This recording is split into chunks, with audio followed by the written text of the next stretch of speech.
نحمده ونصلي على رسوله الكريم أما بعد فأعوذ بالله من الشيطان الرجيم بسم الله الرحمن الرحيم فلعلك باخع نفسك على آثارهم إن لم يؤمنوا بهذا الحديث أسفا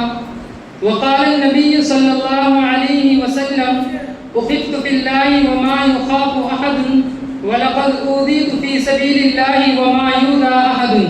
او کما قال علیہ الصلوۃ والسلام۔ لفظ ہے ہنسی کتنا کہہ رہے ہو گل جس کو، لفظ ہے ہنسی کتنا کہہ رہے ہو گل جس کو، خوشبو محمد ہے اور خدا کی رعنائی۔ معزز سامعین اکرام اور صدر محترم،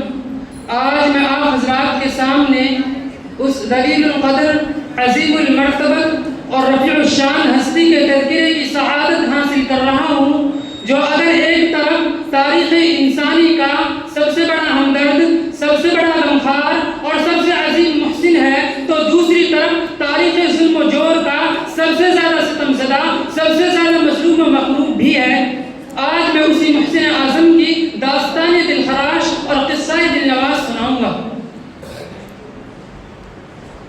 محترم سامعین اکرام، آپ کو اچھی طرح معلوم ہے کہ چھٹی صدی عیسوی میں عالم انسانیت سے سک رہا تھا، گلشن ارضی ماتم کدا بنا ہوا تھا، فضائے کائنات پر ظلم و عدوان کی 13 اتار گھٹاؤ کی حکمرانی تھی، ہر طرف ظلم و جور و جبر و تشدد کی تند و تیز ہوائیں چل رہی تھی، ہر سمت نفرت و عداوت کے شعلے بھڑک رہے تھے، کمزوروں پر ظلم و ستم کے پہاڑ توڑے جا رہے تھے، معصوم بچوں کو زندہ درگور کیا جا رہا تھا، مظلوم عورتوں کو جانوروں سے بدتر سمجھا جا رہا تھا، گرزہ کے انسان وحشی و درندہ بن چکا تھا اور انسانیت تباہی و بربادی کے آخری نشان تک پہنچ چکی تھی کہ اچانک رحمت خداوند کی جوش میں آئی اور عرب کے تپتے ہوئے صحرا میں اس نبی امی کا ظہور ہوا جو سارے جہاں کا درد اپنے دل میں سمیٹے ہوئے تھا۔ جو کھنجر چلے کسی پہ تڑپتے ہیں، ہم امیر کا حقیقی مصداق تھا، جو انسانیت کا غمخوار، مظلوموں کا مددگار تھا، یتیموں کا والی، غلاموں کا مولا تھا۔ چنانچہ اس ذات مقدس نے ان تمام ظلم و ستم کے خلاف علم بغاوت بلند کیا، انسانوں کو صحیح راہ دکھانے کی کوشش کی، انہیں ضلالت کے اندھیروں سے نکال کر ہدایت کی روشنی میں لا کھڑا کیا، جنزیر غلامی میں جکڑے ہوئے انسانوں کو آزادی کی فضا بخشی، معصوم کلیوں کو مسکرانے کا حق ادا کیا، مظلوم عورتوں کو باعزت مقام دیا، بگڑے ہوئے معاشرے کی اصلاح کی اور تڑپتی ہوئی انسانیت کی مسیحائی کی۔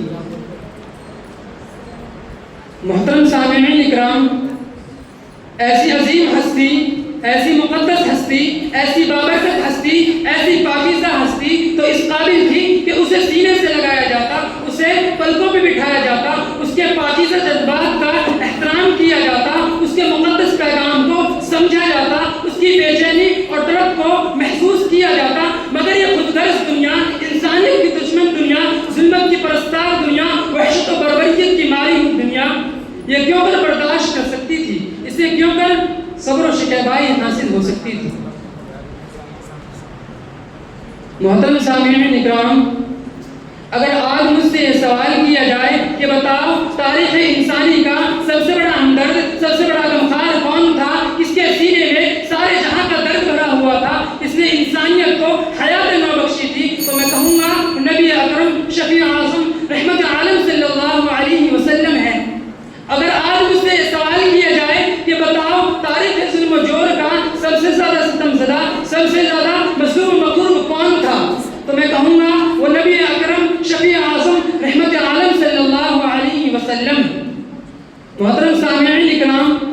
کہ تاریخ انسانی کی عظیم ستم ظریفی نہیں ہے کہ دامن انسانیت پر بدنما داغ نہیں ہے کہ شرافت و صداقت کا قتل عام نہیں ہے کہ وہ ذات جو لوگوں کی ہدایت کے لیے تڑپتی رہی، لوگ اسے پتھر مارتے رہے، وہ ذات جو لوگوں کی بھلائی کے لیے اپنے وجود کو بھلاتی رہی، لوگ اس کو گالیاں دیتے رہے، وہ ذات جس نے عورتوں کو سماج میں باعزت مقام دیا تھا، انہی عورتوں میں سے ایک بدبخت عورت اسے زہر کھلا کر اپنے بدبختانہ کردار کا مظاہرہ کرتی ہے۔